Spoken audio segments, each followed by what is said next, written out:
Hey booktube slash authortube slash writertube, which I don't think is a thing, but I think I'm gonna make it a thing.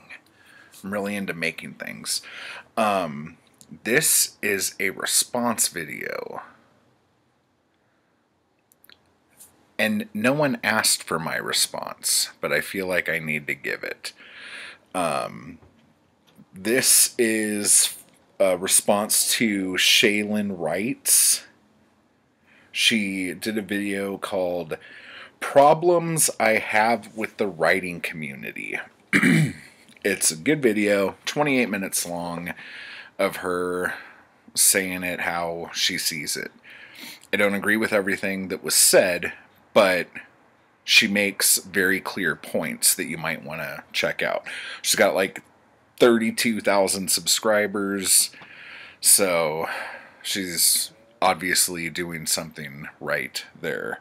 But anyway, so to talk about this, there are a few things I would like to hit, and I watched the video a couple times just so I could like hit these actual points that were made, in the hopes of somebody who's a little older, who has like a different perspective of the community and what have you, like whatever. So apparently she's a part of a lot of writing communities. So I'm not. I have had close circles of friends that I would write with, like not write stuff, like co-author stuff, but like we would like get together at a coffee shop or whatever and just like write in the room with each other. There's been times when I've had little larger groups of friends and we would do like writing hangouts. And there was a time for about 2 years that Zoe and I hosted a podcast on self-publishing and creative writing that was called Podcast 451. And I believe that's still up. I don't know if it is or not. We haven't done it in a while. But anyway, so I've been a part of different types of communities. I think in her video she talks about like in-person writing communities, online communities, Tumblr, AuthorTube. She said a couple other things and I just can't remember. But whatever. So the first thing she talked about is quantity, and how if you're a professional writer, you know, you have to write so many words a day or else you're not a professional writer, and you have to look at it as a job. And all of this. Now, and she's saying that it's wrong to talk like that. Now, she is correct and she is incorrect. And here's why.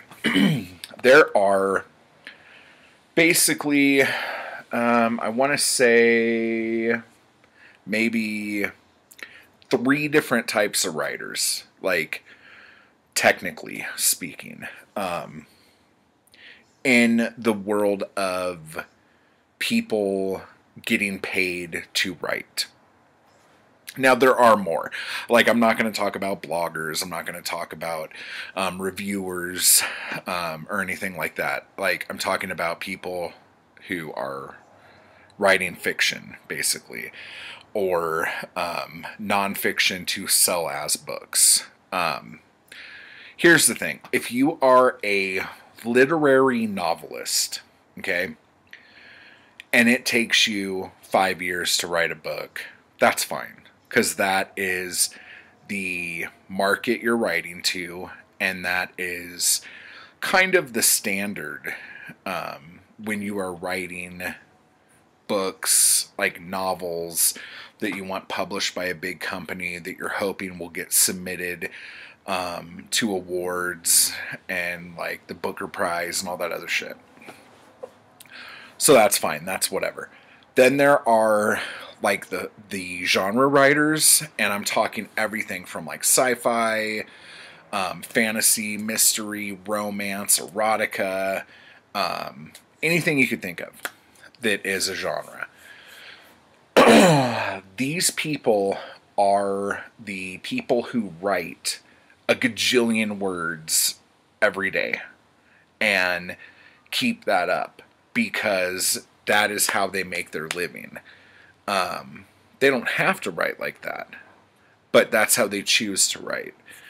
There's a possibility that there's going to be a disturbance at my house right now, so I'll try to edit that out. There it is. Okay, and now the third thing I was talking about is that there's a type of writer who doesn't really write. They will either take a Wikipedia article and reword it. They will hire people on Fiverr or on Odesk or something like that to write a piece on weight loss that is like 5,000 words, and they'll pay them like $50 for it or something. Then they pay for a cover, put the book up on Amazon, and even if the book's shit, not everybody, but some people will pay certain companies to give a book reviews to make a book look really good. If there's enough reviews on it and it looks like it's a hit, they might be able to get a BookBub mailing for it. If they get a BookBub mailing for it, they're going to sell thousands of books that weekend, and they just make bank. And those people, I don't consider writers, but a lot of people consider them, I don't know, content creators. I don't fucking know what you would call them. But they are people who produce books and make a shit ton of money. So I guess those would be publishers at that point. But they'll have like a pen name that they write all the books under because of branding, which we'll talk about later. So to talk more about the first 2 points, the first person who writes like literary novels, that the way that goes has been going on like that since the beginning of writing. So that's not nuts. But the genre writer who writes a ridiculous amount of words is also something that's been around a long time, but I think really didn't take form until like the late 1800s, and it went through the Penny Dreadful era, it went through the pulp era, it went through the golden age of detective fiction, it went through the golden age of sci-fi, it went through all the trash that came out in the 70s, which I love, the horror novels of the 80s, and then somewhere in the 90s, for some reason, there was kind of like a resurgence of short story work in magazines, but it wasn't a lot. And so, like Stephen King size novels is what a lot of people were trying to do. And, so yeah, those take a while unless you're Stephen King, and then those take like 7 months or something. And then something cray happened around 2012. Now, in 2012, Amazon created a platform for anybody out there who wants to write a book or whatnot to be able to write a book and sell it on one of the world's largest search engines, which is Amazon. So that created this whole new market that never fucking existed. Because before that, ebooks were fucking PDFs, and they sucked. And nobody really made any money selling a fucking PDF as a fiction author. That's gross. My dogs are licking at the insides of each other's ears.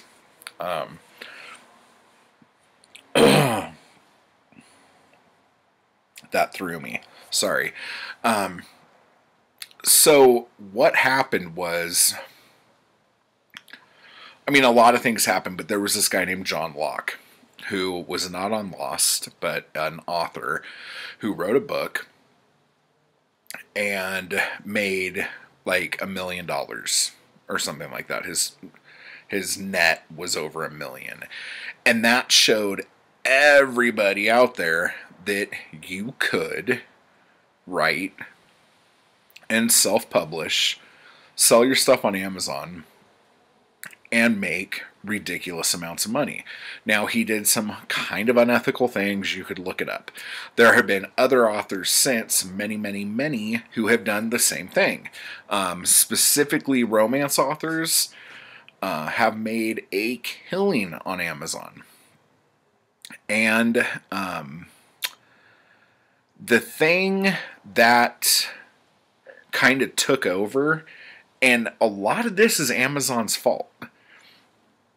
It's weird that I'm going to blame the thing that created incomes for so many fucking people, but it's Amazon's own fault. So you have people finding out that you could not only make a living, but a bitchin' living writing and self-publishing your books. So everybody started doing it, and there was this huge, it was the Kindle Gold Rush, like in 2013, or 2012, and then the beginning of 2013. And that's when I kind of came into writing ebooks. And so, as luck would have it, Murphy's Law and all, as soon as I got into it, Amazon changed their algorithm and everything got fucked up. But since then, we've learned that Amazon can change their algorithm at any time for any reason. So now we're smarter than that now. But because of the way Amazon worked, you had to constantly put out content, because if you didn't, you would fall off the 30-day shelf or the 30-day cliff. And there were so many other books coming out all the time that you would get buried in a mire of just everything. But if you built a mailing list and you had all this shit and you were constantly creating and putting stuff out, you could make a living on Amazon. And during 2013 through 2016, I want to say, I was putting out something at least once a month. And when I was doing a serial, I was putting stuff out every week.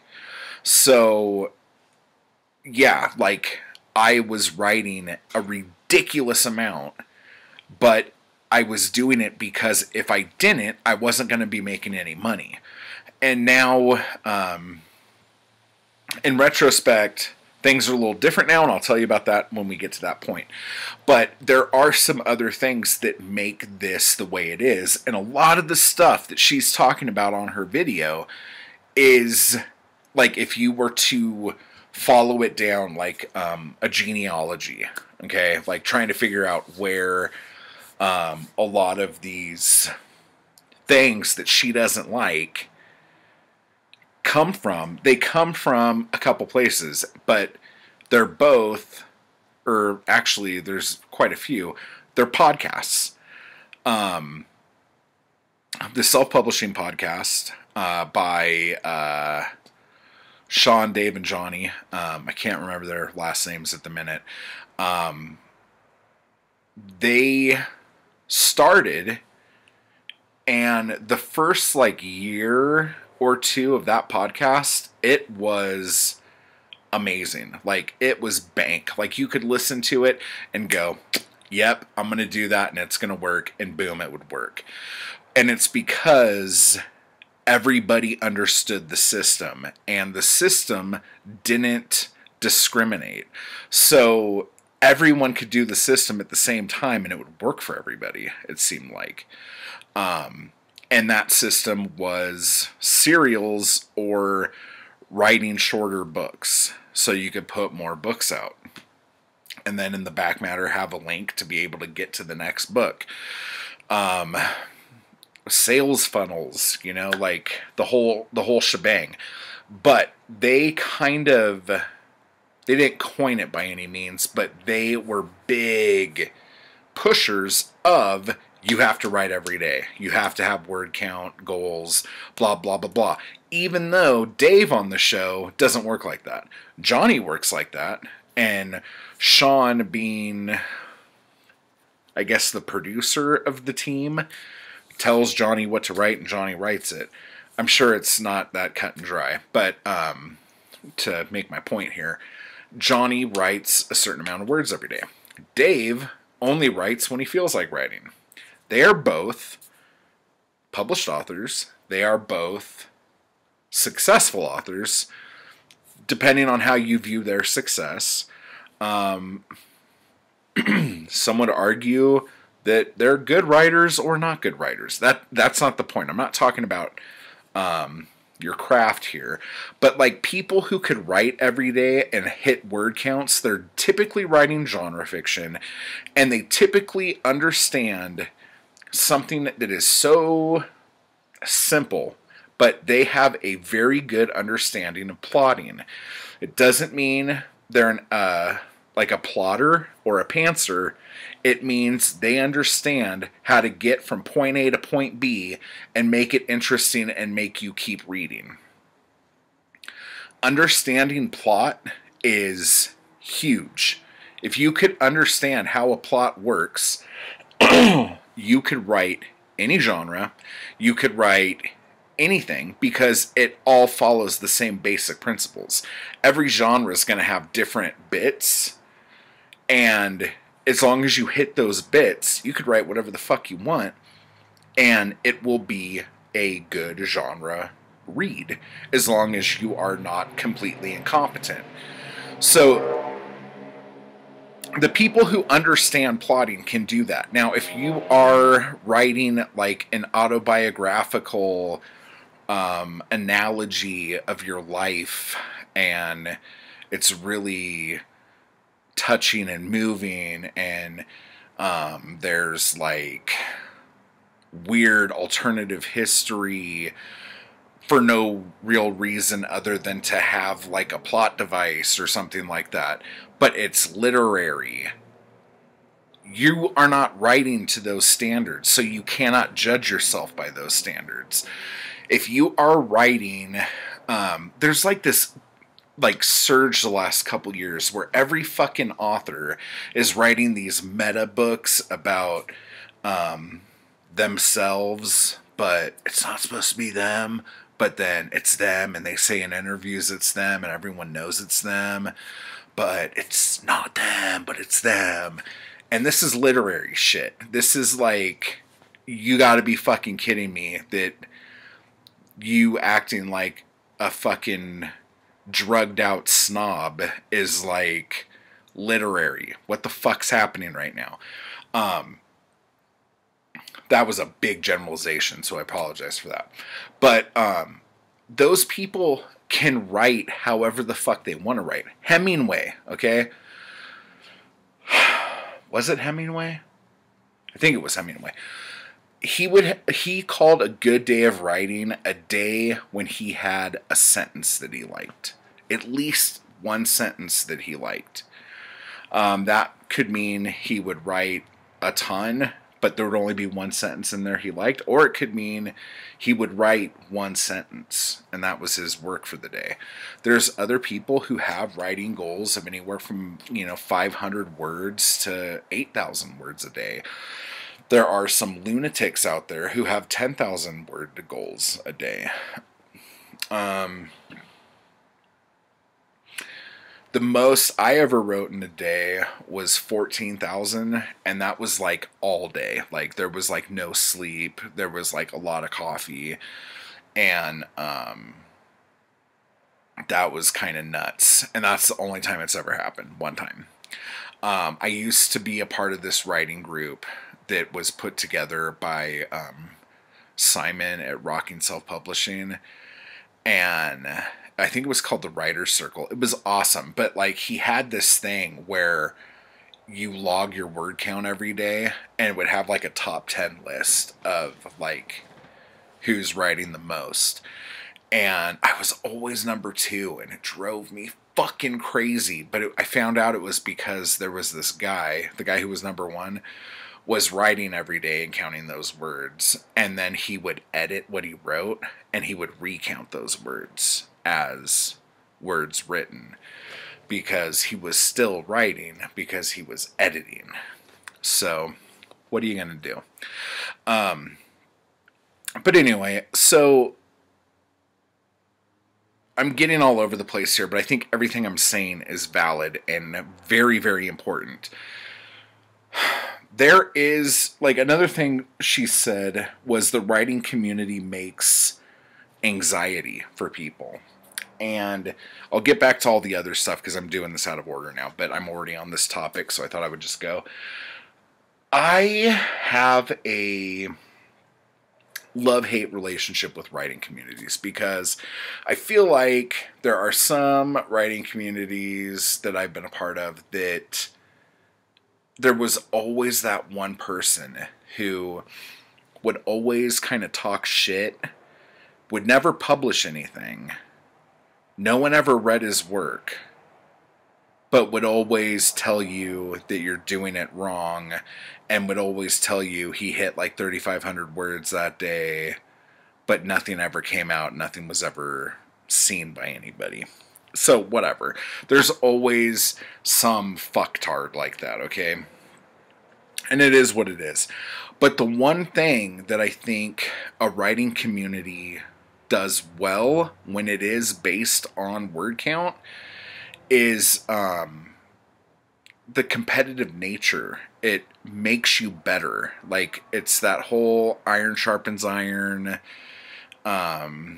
reference. Like, if you're writing with people every day and somebody is getting like 2,000 words every day, you're going to want to get 2,000 words every day. And if you want to get 2,000 words every day, there's a good possibility that you will get 2,000 words every day. And then you go more and more. And I've seen, there's people who I'm not a part of their group, but I like follow them on Twitter and shit. And they'll be talking about how they hit like 8,000 words because like they were like in a Google Hangout with each other, pushing each other. And that's fucking awesome. And like, for those of you who don't say, this is another thing she was talking about, like, efficient. Like, the writing process isn't clean. This is what she was saying. And like, if you're writing 5,000 words a day, let's say, but only 1,000 of them are good enough to keep in your book, that you're wasting your time and you're fucking up. And that I agree with to an extent, because I feel like, because there's so many people out there who claim to be authorities, which is something else we'll talk about in a little bit. There's so many people out there saying how you have to do certain things. You have to re-edit and re-edit and re-edit and re-edit and do draft after draft after draft after draft, and by the 6th draft it might be done, kind of thing. I have never been one of those people. Like, I write, and if I don't like something I'm writing, like, I delete that sentence and will write a better sentence. There's probably been, and this isn't like a reason to make you go read my stuff, but there's probably only been like a handful of times I could think of where I actually like edited something, like a story edit, to where I changed something in the story and had to rewrite it to make it fit because I thought it would feel better. And for the amount of stuff I've written, I feel really good about that only being like one time that's happened or a couple times. But there are people I know. There's someone who I'm kind of in a writing group with right now who, like, she wants to edit her stuff over and over and over again. And I'm like, it's really good. I don't know what you're wanting to rewrite.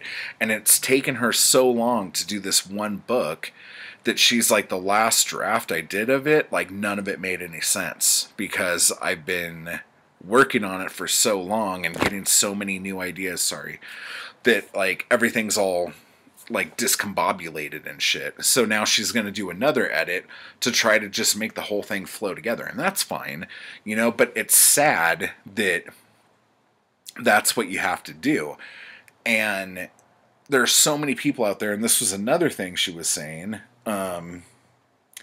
branding and not being able to make any mistakes. That's total bullshit. Like, I know so many writers who are successful writers who are making a living writing right now, whose first book or first two books were complete shit, got trash reviews, they hate the books, blah, blah, blah, blah, blah. My first book, my first novel, I don't really like it. It's not who I am. I wrote it when I was like 22. And in the early 2000s, the early noughties, a lot of the big stuff that was happening in horror films, which is my background, was torture porn and rape revenge films. So a lot of the writing I did at that time reflected that. And it wasn't like I was like, oh my God, I can't wait to fucking write someone getting raped.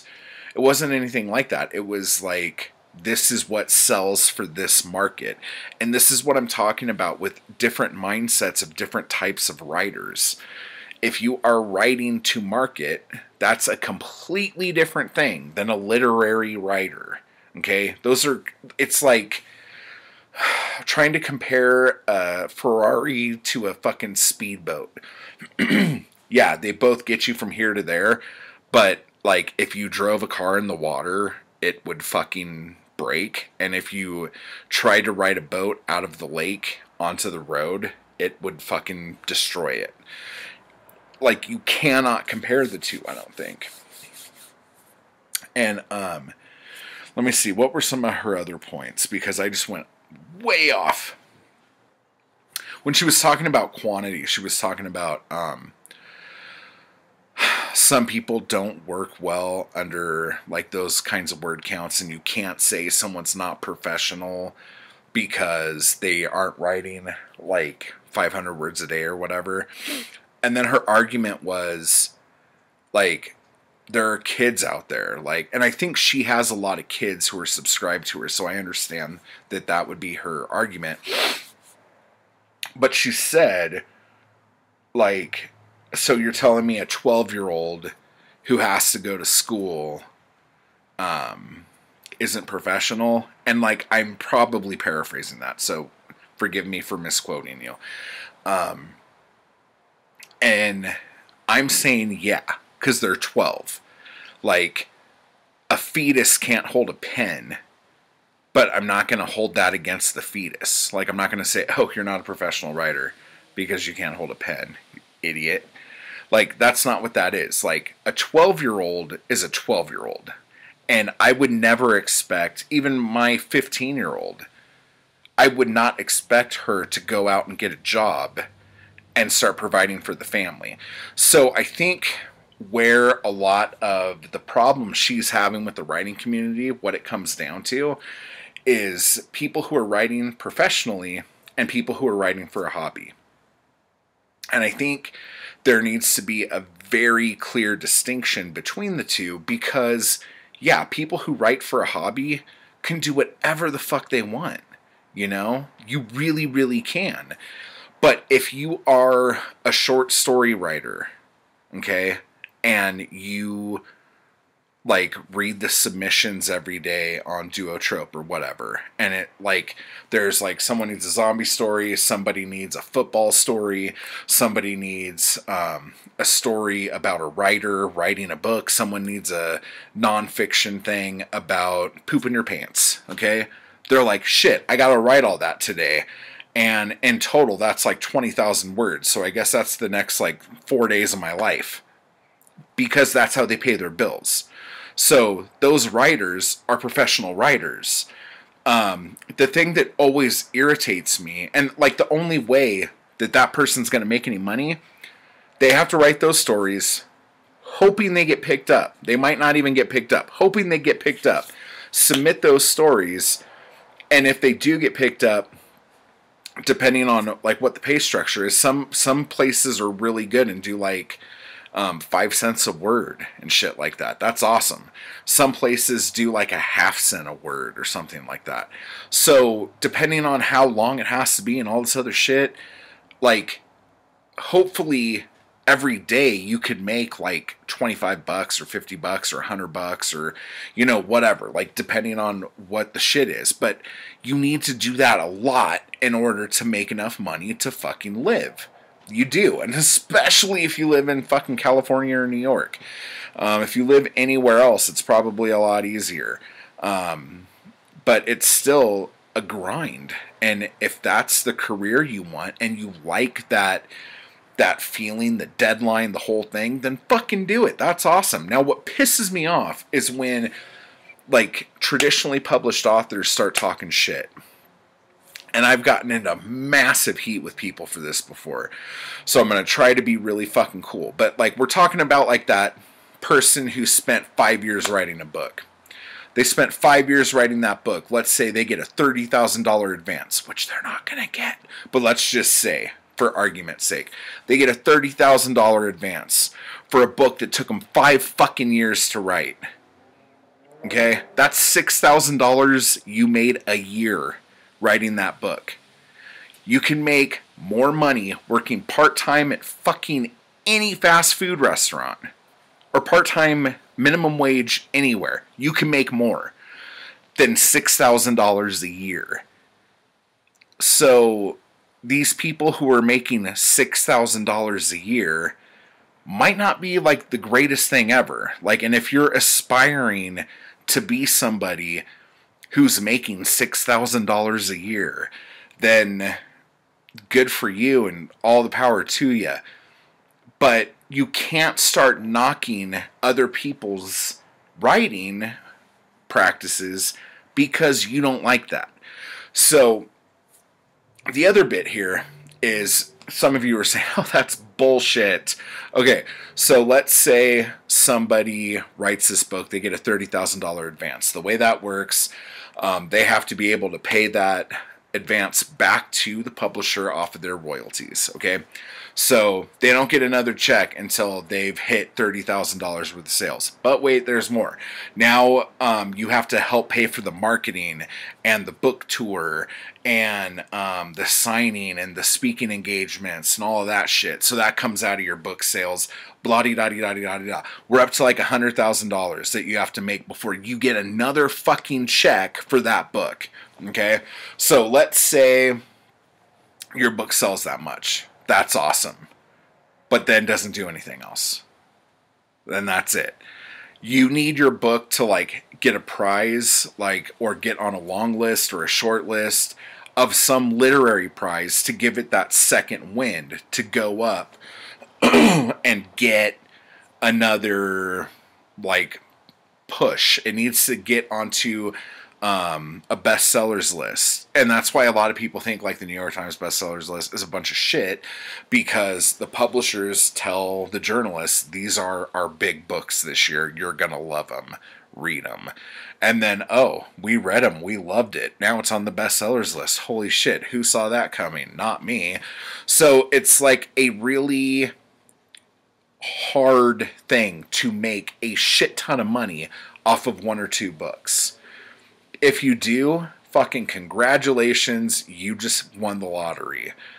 If you don't, you might want to look into self-publishing. And if you're self-publishing, you might have to self-publish a lot in order to gain traction, to build an audience, to build a mailing list so people will give a fuck and leave reviews so you could get enough reviews and make your book look good enough to get a BookBub so you could get that and have it be put on the BookBub mailing list so you get this huge spike in sales and hope that your sales don't just drop after the BookBub. If it drops after the BookBub, you're fucked. You need your sales to gradually move. If they go fast, Amazon, the algorithm right now, present year, whatever, if your book drops like a rock, it will be off the algorithms. There's no also bots, there's no nothing. If your book is a rock, it's gone. That's how Amazon's working right now. So, whew, let's get back to this. Boy, I'm going off. Not knowing how to take advice and saying people are wrong. Now, there are so many fucking people out there, and I'm going to throw authority into this too. Because there are a lot of people out there who give advice and say, this is exactly how this works. And will say, if you don't do it like this, you're fucking stupid. Or, this is the only way you're going to be able to get a literary agent, to get a publisher, to blah, blah, blah, blah, whatever. And it's bullshit. There is never a one-way thing in the creative world. It does not work that way. It's more of who you know than what you do. That's always been the case. And you could argue me if you want, but like that's the case. But giving people bad advice is not good. But what you need to do, like she said in her video, I agree with her on this, you need to listen to that advice and go, does that advice work for me? No, it doesn't. Okay, I took some advice from a writer who was very successful, okay? And I did everything they said to do, and it completely ruined my Amazon presence. And, like, now I'm not now, but like the last year I've been rebranding and starting over to get what I had before I took that advice. And it's been kind of difficult. I'm not going to lie. So you need to know how to hear advice from people and balance that out with how you work and what you want out of your career as a writer. Again, if you're doing this for a hobby, don't fucking listen. Just stop. If you're a hobby writer, you shouldn't be taking advice from anybody anyway because you're doing it because you love to do it. So fuck everybody else. If you're writing as a hobby and you're not even showing your work to anybody, then who gives a shit? Like, seriously, like, you could, like, mix piss and Gatorade together and get a quill from a peacock and write your manuscripts in invisible Gatorade urine ink if you wanted to, and that would be completely fine because you're doing this as a hobby and no one's going to see it. So what's the big fucking deal?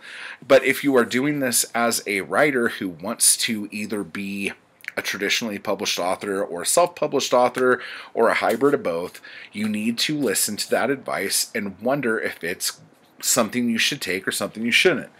Let's see. Branding. Oh, I talked about this a little bit and not making a mistake and struggling. And what she was saying on her video was that people give her shit, I guess, because she goes over her struggles as a writer putting stuff together. And that she shouldn't do that because it's really tacky or bad or whatever. And that's all bullshit. Like, nobody fucking gives a shit.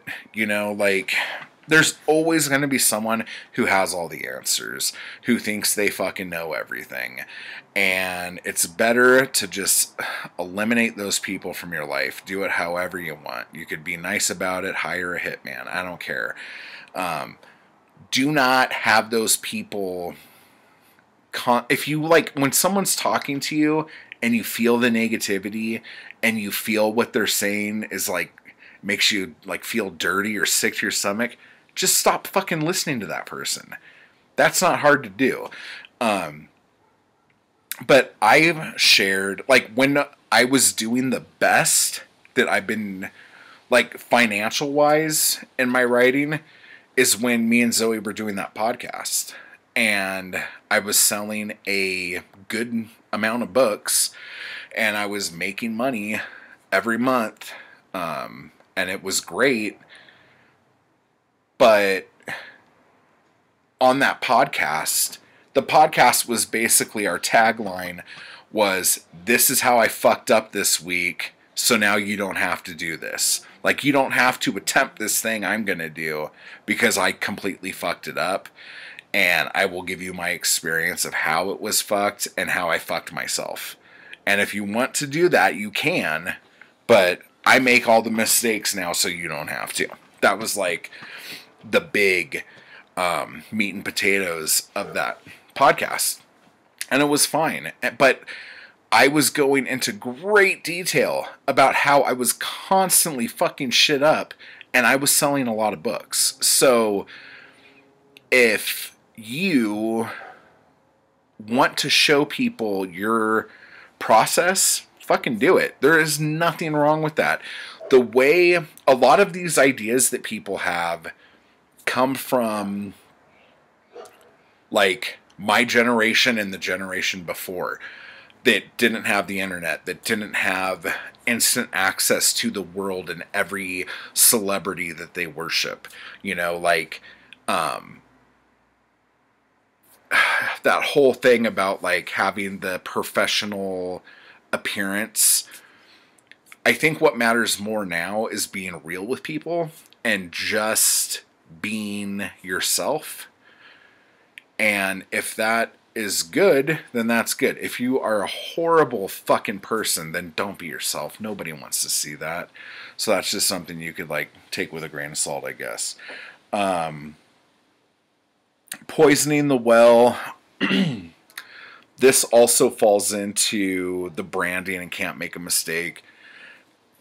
The idea of it is, if you give bad advice and it's proven bad, no one will ever listen to you again.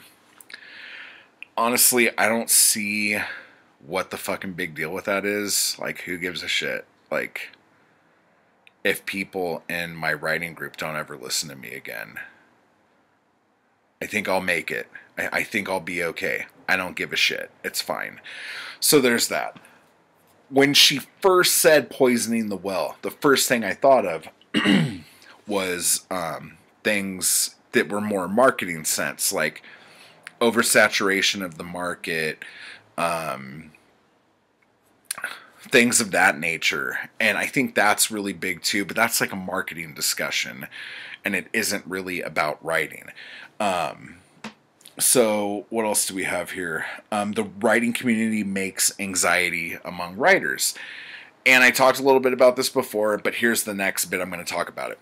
Around the time I stopped doing Podcast 451 and stopped my, like, grueling writing schedule. Like, I have a calendar, like a dry erase calendar above my desk, and I have a desk calendar. I used to have the big ones that are like the size of your desk, and every day I would write, like, what would need to be done for that day, like, in advance, like what day books come out, what day the editing needs to be done on this book, what day the cover needs to come back to me, what day the book goes live, what day I send an email to my mailing list, what day I pay, what was it, BK Nights to do an ad for me, what day I do, like, everything was meticulously planned. And that worked for a long time because the deadlines were worth it. Like, everything worked well. And it wasn't until I started listening to a really good podcast. Like, don't get me wrong, this is a fucking spot on podcast. I prefer their older seasons to their newer seasons, just a preference for me. But it's called Writing Excuses, and it's like Brandon Sanderson. What's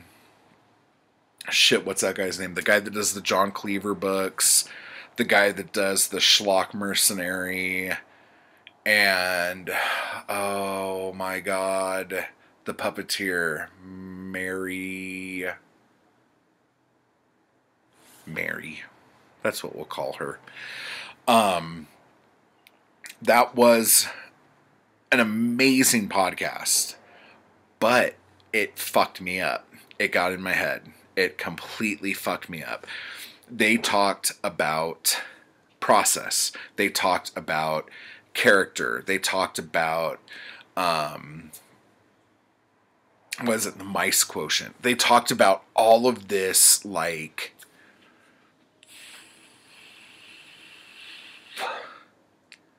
studious stuff about the craft of writing. And it made me start second guessing everything I did. And honestly, I spin a yarn. That's what I do.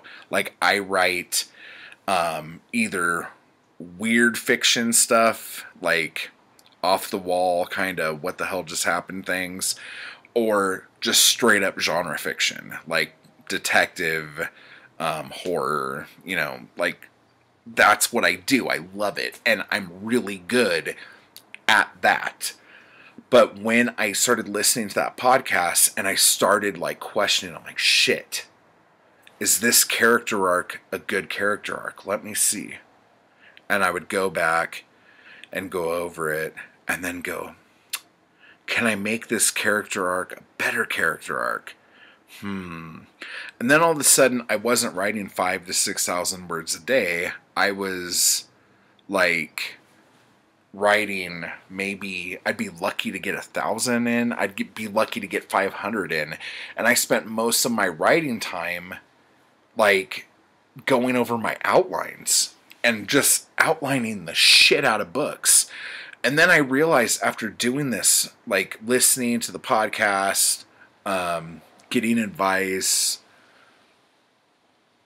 wanting to be better, like wanting to be a different writer than I had become, it like really fucked my brain up.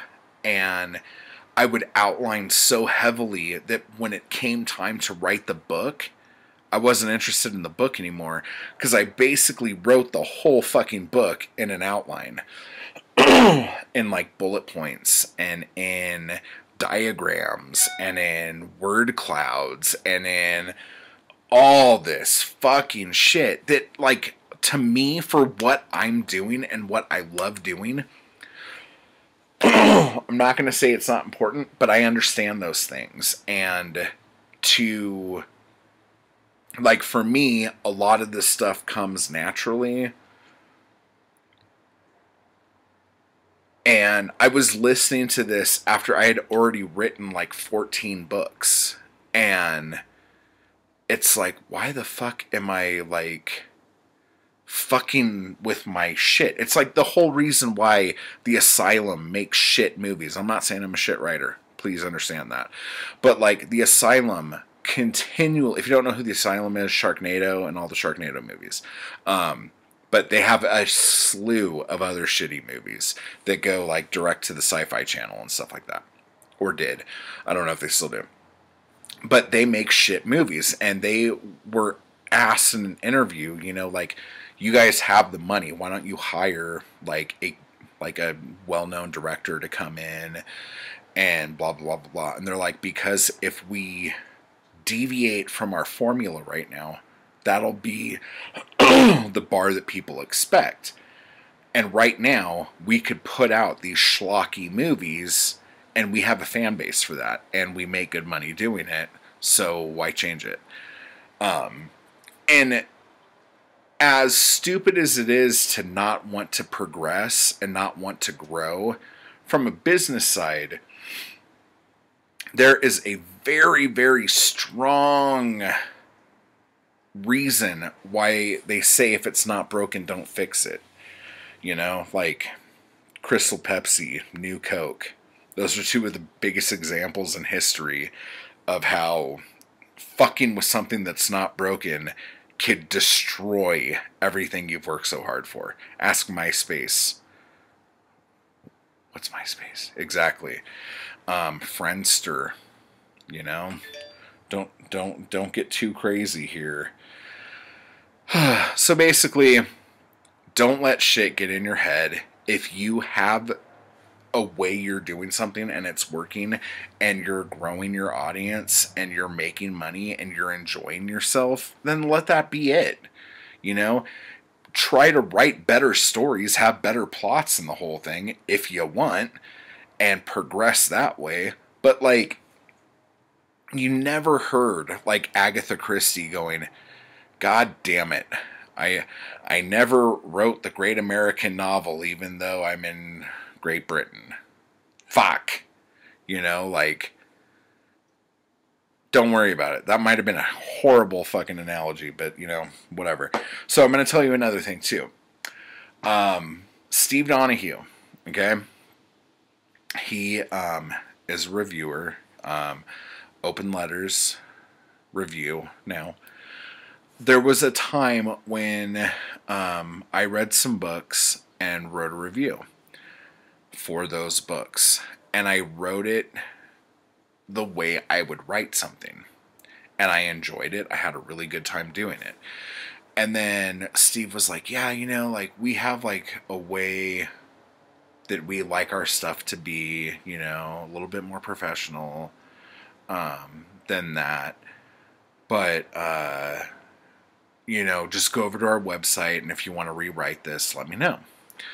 And I knew exactly what he was talking about. Like, there were things in my review that were not what you would see in things. So I looked over what he told me to look over, and I saw what there was to see there. And I was like, you know, like, I want to do this because it would be cool to be doing reviews, you know, like, I enjoy reading, you know, what the fuck. But at the same time, it's like, if I'm writing something in a way that I am not enjoying, that becomes like a job. And if you get what I mean by that, like, you could have a career, you know, doing something you love doing, and you could have a job that is like, you have to do this to make ends meet kind of thing. And I don't want a career in reviewing, not because I think it's not good. It's just, I'm a fiction guy. I'm a genre fiction guy. I love my genre fiction. That's what I want to do. So, like, spending time going over the review I wrote to make it fit what he was asking me to do wasn't bad. It just wasn't what I wanted to do. So that's that. And like, that goes for anything. Like, if you're writing short stories and sending them out to magazines and they're like, oh, this dinosaur story you sent us was great, but we were thinking about it and we want you to make it take place in the future with robots. We want the robots to be gay, and all the characters in your story that could fly, we need them to be amoebas now. You'd be like, what the fuck are you talking about? And obviously what Steve said to me wasn't that drastic, but like, you don't have to make the changes that a magazine wants you to make or a website wants you to make. You could say, you know what, fuck you, I'm not going to do that. And that's fine. You don't have to say, fuck you, don't do that. But you don't have to do those things if you don't want to. Like, the reason why I stopped making movies is frequently, I say as frequently because I feel like I've never quit filmmaking. I just haven't made a movie in like 2 years. So it's like, whatever. But it's like,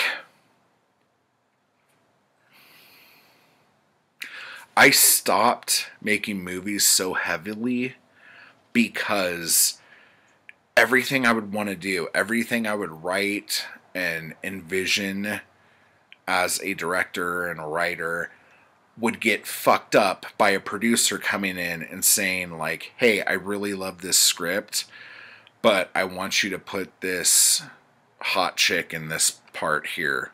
You know, the character that's supposed to play my sister, if you could make her really hot and then write us like a sex scene so it's like incestual, that would be cool.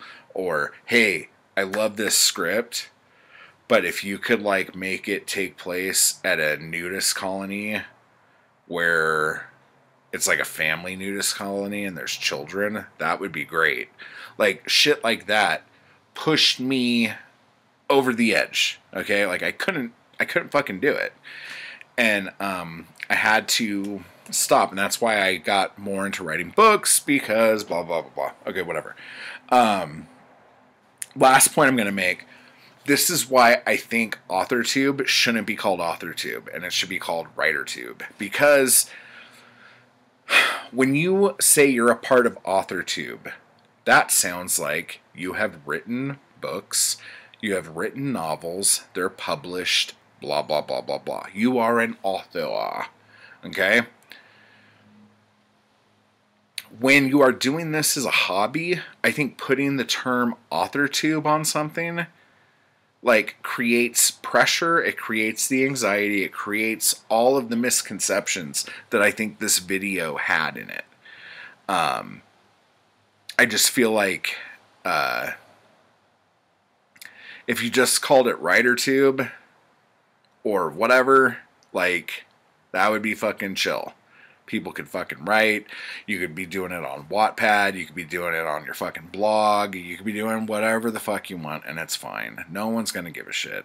I think these writing communities and AuthorTube people, see, she said she hasn't published a book yet because she has like a vision for her career, and right now she doesn't want to be doing that. And that's awesome if like you have your like focus and it's and you know exactly what you want to do, that's fine. But I think if you are giving people information, you should also be giving people the ability to read what you write. So I don't know if she does that. I haven't followed her long enough to know like if her stories are available somewhere or anything like that.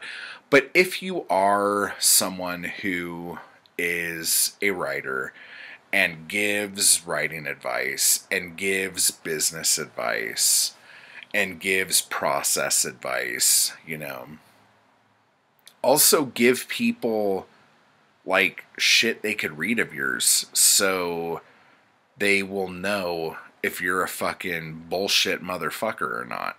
You know, I think that's really important. Let people see that you're not full of shit. So this video is way too long, so I'm going to cut it. So thank you guys. Let me know what you think down below. Definitely go check out her channel. And we'll talk more about this soon. Take care.